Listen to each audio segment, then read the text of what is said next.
सबसे पहले तो हैप्पी बर्थडे हमारी सबकी तरफ से आपको। Thank you. और जैसे आपने केक काटते थे हमने बोला कि इतने साल से आपने सेलिब्रेट नहीं किया, इस साल आप सेलिब्रेट कर रहे हैं, तो सर हमें भी अच्छा लगा। क्या कहना चाहेंगे सर, बर्थडे कैसे सेलिब्रेट करना पसंद करते हैं दीपक जी? सबसे पहले इसके बारे में बताएं। मैं एक्चुअली ऑब्वियसली हमेशा ही मेरी फैमिली के साथ में सेलिब्रेट करता आया हूँ, पर बहुत सालों बाद मुझे ये महसूस हुआ कि मैं एक्टर भी हूँ, जिसके लिए मुझे कोई रिवॉर्ड भी दिया जा रहा है, और इस बात की खुशी मैं सबके साथ मिल के शेयर करना चाह रहा था, लोगों के साथ भी, क्योंकि आपके थ्रू मैं लोगों तक पहुँच सकता हूँ। तो मैंने सोचा कि ये एक सही वक्त है। पहले मैंने कभी ऐसा किया नहीं था, क्योंकि पहले मुझे कभी ऐसा अवार्ड मिला नहीं था। तो अच्छी बात यह है कि हमने एक जो शॉर्ट फिल्म बनाई है एकोज़ ऑफ अस, और जिसको जो राजन ने डायरेक्ट किया, उसके विजन ने छोटी सी फिल्म को इतना बड़ा बना दिया कि वो फेस्टिवल्स में ग्लोबली अभी घूम रही हैं। आफ्टर द राउंड्स वो आएगी आप लोगों के सामने भी, कोई ना कोई प्लेटफॉर्म पे डेफिनेटली आ जाएगी। तो ये मुझे लगा कि मैं इस खुशी को आप लोगों के साथ शेयर करना चाहता था कि छोटी सी फिल्म को भी आज through the social media platforms आप लोगों की वजह से हर जगह पहुंच सकती है फिल्म्स। और कभी सोचा नहीं था कि एक छोटी सी फिल्म जो हम लोगों ने श्रीलंका में जाके शूट करी थी, और इसमें सारी टीम ने लिटरली ऐसे काम किया जैसे कि एक बड़ी फिल्म हो। तो मैं समझता हूँ कि बहुत अच्छा रहा। मेरे साथ में जो को एक्टर थे उलिया वांतूर, उन्होंने बेहतरीन काम किया। पहली बार उन्होंने एज एन एक्टर काम किया। थोड़ा सा डर था कि पता नहीं कैसे परफॉर्मेंस हो पाएगा, बिकॉज़ वो फॉरेनर हैं और हम लोग वैसे तो फिल्म इंग्लिश में ही बना रहे थे। तो जो राजन का ये बेसिकली विजन था कि नहीं, इसको हम लोग ऐसे बनाएंगे जैसे एक प्रॉपर फीचर फिल्म है। तो मैं इस बात से खुश हुआ क्योंकि जब मैंने लिखी थी फिल्म तो ऑब्वियसली एक छोटे पैमाने की फ़िल्म थी, एक छोटे प्लेटफॉर्म की फ़िल्म थी। बट ऐसा कहते हैं कि डायरेक्टर का विज़न जब आता है तो ऑब्वियसली वो पूरे सिनेमा को चेंज कर देता है। तो बस इसी बात की खुशी थी कि मैं देखता गया, एज एन एक्टर मैं परफॉर्म करता गया और महसूस करता गया कि इस आदमी ने इस विज़न से इस छोटी सी फिल्म को आज पूरी दुनिया में फेस्टिवल्स में घूम रही हैं। और अभी हम लोग बार्सिलोना में नॉमिनेट हुए हैं, विच इज़ इन स्पेन। तो वहाँ पे भी हम लोग चारों नॉमिनेट हुए हैं, best actress, best director, best film और बेस्ट एक्टर में। तो हम लोग जा रहे हैं रेड कार्पेट के लिए। तो आशा करते हैं और दुआ कीजिए कि हम लोग वहाँ पे भी कोई झंडे गाड़ के आ जाए। सर, इसके अलावा सैयारा ने जिस तरह का माइलस्टोन क्रिएट किया है, वो टाइम में, आपके टाइम में जब आशिकी ने इस तरह का माइलस्टोन क्रिएट किया था, क्या कहना चाहेंगे? बहुत सारे लोग कंपेयर भी कर रहे थे आशिकी 1 आशिकी 2 के साथ में सैयारा। देखो, आशिकी जब हमने की थी ना तो वो एक बहुत छोटी सी फिल्म थी। हम लोगों को कभी ये महसूस होने नहीं दिया, ना भट्ट साहब ने ना गुलशन जी ने, कि ये एक इतना बड़ा न्यूक्लियर बॉम्ब बन जाएगा। वो फिल्म जब बन रही थी तो एक छोटी सी बजट की फिल्म थी और ये भी नहीं पता था कि थिएटर में आएगी या फिर उस टाइम पे वो दौर था कि भट्ट साहब फिल्में बनाते थे, छोटी फिल्में जैसे डैडी बना रहे थे। तो हमें लगा कि शायद दूरदर्शन या कहीं पे भी ऐसे कोई छोटे प्लेटफॉर्म पे आएगी। पर मेरे ख्याल से जो म्यूज़िक का जो पावर होता है और वो म्यूज़िक के पावर ने उस फिल्म को इतना बड़ा बना दिया। और बाद में ऑफ कोर्स भट्ट साहब की कहानी और भट्ट साहब का डायरेक्शन। तो I think most of the things एक सिनर्जी होती है।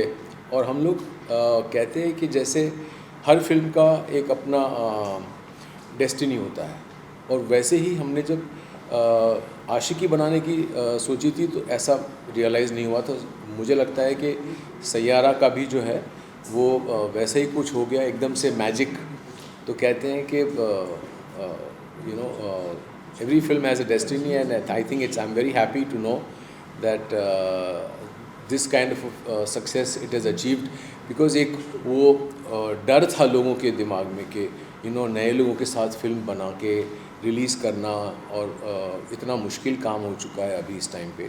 और ऐसे वक्त में अगर ये फिल्म इतनी अच्छी चल गई है, इतना अच्छा बिजनेस कर गई है, तो I am very very happy. And I think कि ऐसी चीज़ें बार बार हो, लगातार हो, ताकि we all get very motivated to make films with new talent. Sir, Aashiqui 3 भी आने वाली है, क्या आप लोगों की कोई स्पेशल अपीयरेंस है, ऐसा कुछ देखने मिलेगा? राहुल सर आपका एक्चुअली नहीं, मेरा को तो अभी तक कुछ आइडिया नहीं है उसके बारे में, लेकिन हाँ अनुराग बना रहा है मैंने सुना। तो अनु तो वैसे ही दोस्त हैं, in case if there is something तो डेफिनेटली वो बुला लेगा। दीपक सर, आप भी डायरेक्टर रह चुके हैं, यू आल्सो डायरेक्टेड फिल्म्स। तो इस फिल्म के लिए क्या ऐसे कुछ था कि you also give your some kind of vision? जैसे आपने कहा कि ऑफ कोर्स जो ने तो जी ये गिव 100%, बट लेकिन आपका भी कुछ इसमें ये था कि ऐसे करना चाहिए, इस लेवल पे मूवी को लेके जा सकते हैं? नहीं, एक्चुअली मैं मेरा सिर्फ 2 ही इसमें रोल थे। एक तो एज ए राइटर मैंने जो कहानी बनाई थी, और सारा विजन से लेके सारा एग्जीक्यूशन एवरीथिंग वाज जो। इनफैक्ट यहाँ तक कि मैं एज एन एक्टर जब काम कर रहा था, मैं मॉनिटर के पीछे जाके देखता भी नहीं था कि मैंने सीन कैसे निभाया, क्योंकि वो मेरा काम नहीं है। जो डायरेक्टर का काम होता है कट बोलना और ओके बोलना। तो बेसिकली मैंने वो चीज़ एज एन एक्टर का जब मैं रोल कर रहा था तो मैंने डेफिनेटली वो सोचा नहीं, हालांकि डर बैठा रहता है क्योंकि कोई दूसरा इंसान डायरेक्ट कर रहा है, आपको तो एक लगता है कि पता नहीं फ्रेम में क्या आ रहा है, कैसा लग रहा है, क्या नहीं है। But I think the way everything was going on, जिस तरह से बाकी लोग भी परफॉर्मेंस करते थे, कोई मॉनिटर पे ज़्यादा ध्यान देता नहीं था। मेरे ख्याल से सब ने ही ये रियलाइज़ किया कि जो डायरेक्टर है उसकी काबिलियत के ऊपर ट्रस्ट था सबको। बिकॉज़ एक छोटी सी फिल्म जो हमने सोचा था कि कहीं वाडा में या कहीं वाई में जाके शूट कर लेंगे या पनवेल में जाके शूट कर लेंगे, उसके ऊपर सडनली जैसे जैसे हम लोग ने वर्कशॉप किया तो रियलाइज़ हुआ कि इस आदमी ने तो विज़न ही कुछ और बना दिया। क्योंकि उस टाइम पे सोचा था कि हम लोग कोई ऐसी लड़कियों को ले लेंगे जो देसी लड़कियां हमारे कंट्री में काफ़ी हैं, जो एक्टिंग करने आती हैं, जो काफ़ी क्लासेस वगैरह करती हैं और ये परफॉर्मेंसेस वगैरह के लिए वो लोग वेट करती हैं। तो जब मैंने लिखी थी तो मैंने सिर्फ ये लिखा था कि एक इंडियन आदमी जिसके रिलेशनशिप एक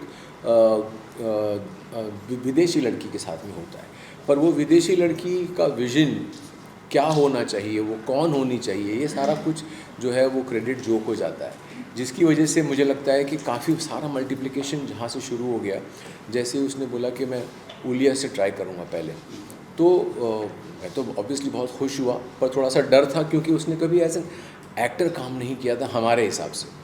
पर it was a very big surprise, very big. तो मैं समझता हूँ कि इसमें सारा क्रेडिट जो विजन और जो फाइनल फिल्म का आउटपुट आना और जिस तरह से पनवेल और वाड़ा को छोड़ के श्रीलंका जाना, श्रीलंका में जाके उस विला को ढूंढना। हम लोग कोलंबो से ऑलमोस्ट 7 घंटे और दूर गए और लिटरली ऐसी जगह में थे कि बिल्कुल एक ऐसे वादियों के बीच में एक अकेला विला खड़ा था।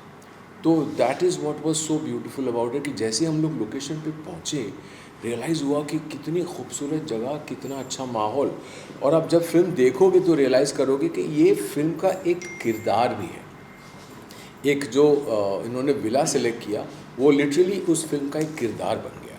और इतना अंदर का जितना फर्नीचर था, जितनी चीज़ें थी, वो बिल्कुल एक फ़ील कराती है। मेरे ख्याल से यही एक वजह भी हो सकती है कि इस फिल्म को बाहर के लोग जब अपनी फेस्टिवल्स में देखते हैं और इसको अवार्ड दे रहे हैं, मेरे ख्याल से हमने film as a best film हमने 7 जगह अवार्ड लिए हैं। मैंने तो एज अ बेस्ट एक्टर सिर्फ 3 जगह लिए हैं, लेकिन एज अ फिल्म को ऑलमोस्ट 7 फेस्टिवल्स में बेस्ट ड्रामा फिल्म के अवार्ड मिले हैं। तो I think that all credit definitely is all about जो एंड हिज टीम, उसके कम्पिटेंट एसोसिएट डायरेक्टर्स, जो भी लाइनअप थे, उसके टेक्निकल टीम, उसका एडिटर। तो I think the cameraman has done a very, very important part. So I think the whole group which was formed eventually, that was absolutely amazing, from the art director to everyone. India में कब release होने के plan हैं? ये तो मेरे ख्याल से उसका जवाब तो जो ही बता सकते हैं आपको, क्योंकि अभी फ़िलहाल हम लोग इंडिया के अभी तक हम लोगों ने स्क्रीनिंग्स वगैरह शुरू नहीं की है।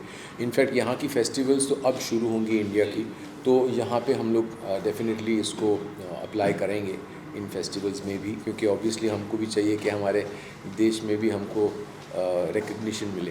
तो आई होप कि हमारी फेस्टिवल्स भी हमें कंसिडर करें और चाहते हैं कि ये सब फेस्टिवल्स राउंड के बाद प्रॉपर्ली एक प्रीमियर वगैरह करके फिर उसको हम लोग रिलीज़ करें।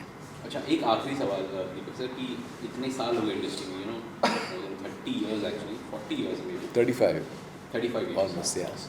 तो ऐसा कोई एक specific genre that you always wanted to explore लेकिन अभी तक आप नहीं कर पाए उसको, ऐसे कुछ प्लान्स हैं may be in future? Plans तो अभी है, डेफिनेटली है, क्योंकि अभी माहौल चेंज हो गया है, अभी सिनेमा चेंज हो गया है, अभी एक्टरों को इतने अच्छे अच्छे मौके मिल रहे हैं जो पहले नहीं मिलते थे। जैसे फ्रैंकली स्पीकिंग मैंने जब से वो सफ़ेदी रख ली है तो I want to play my age, तो इतने ब्यूटीफुल किरदार आज मौका मिलता है। मैंने जैसे अभी एक और film as an actor complete करी है जो अभी मेरे ख्याल से अक्टूबर के आसपास रिलीज़ होगी।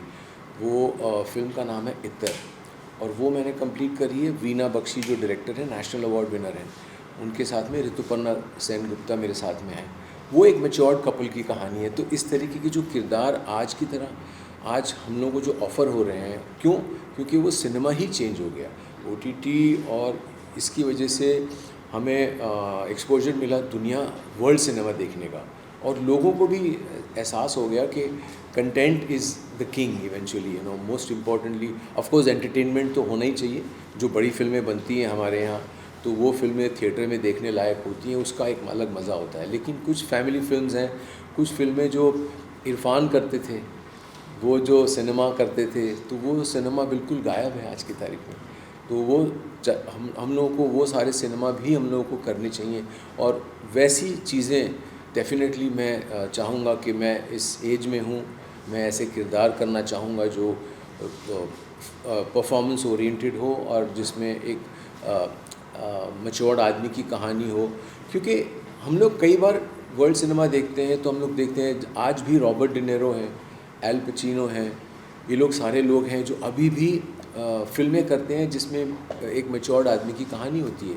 तो हम भी ये सिनेमा बनाएं, जैसे बधाई हो, जैसे गजराज राव जी ने जो किया वो इतना खूबसूरत था, नीना जी जो आज कर रही हैं वो इतना खूबसूरत है। तो धीरे धीरे मुझे लगता है कि मौके दिए जा रहे हैं और सिनेमा चेंज हो रहा है। तो अगर जिस तरफ एक तरफ बड़ी फिल्में बन रही हैं तो दूसरी तरफ this cinema also should be made, and ऐसी डेफिनेटली सिनेमा जब ऐसा बनेगा तो ऐसे किरदार में I would love to perform. Thank you, thank you, and happy birthday. Thank you so much.